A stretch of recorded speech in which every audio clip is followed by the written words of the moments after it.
Chromatografickým materiálem pro gelovou filtraci mohou být látky na bázi polysacharidů, které jsou zesítěny. Příkladem je cefakryl, allyldextran zesítěný bis-akrylamidem nebo superdex složený z dextranu a agarózy.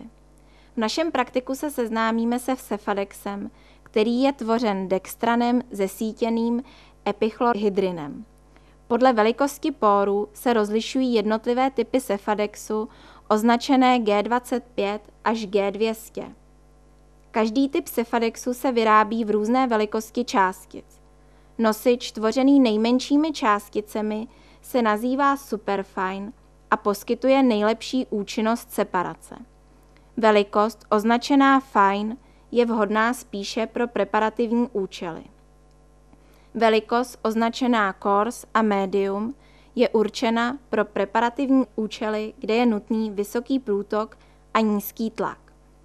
Podle velikosti dělených molekul zvolíme typ cefadexu. Velikost dělených molekul musí být ve správném poměru k velikosti pórů. Cefadex je dodáván jako suchý prášek, který je nutno nejprve nechat nabobtnat. 1 gram cefadexu G100 poskytuje 15 až 20 ml gelu. Bobtnání probíhá v destilované vodě, popřípadě v pufru nebo fyziologickém roztoku. Doba bobtnání zase závisí na stupni zesítění. V případě cefadexu G100 je to 72 hodin. Tuto dobu lze zkrátit zahříváním na vodní lázni. Během bobtnání mícháme jen šetrně. Intenzivní míchání magnetickou míchačkou by mohlo poškodit částice gelu.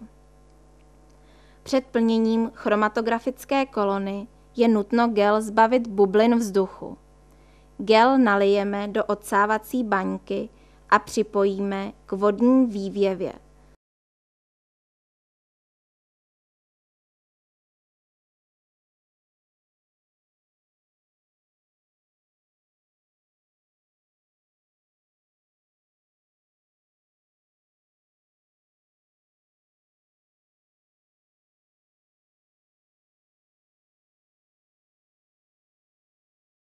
Za sníženého tlaku se uvolňují bubliny.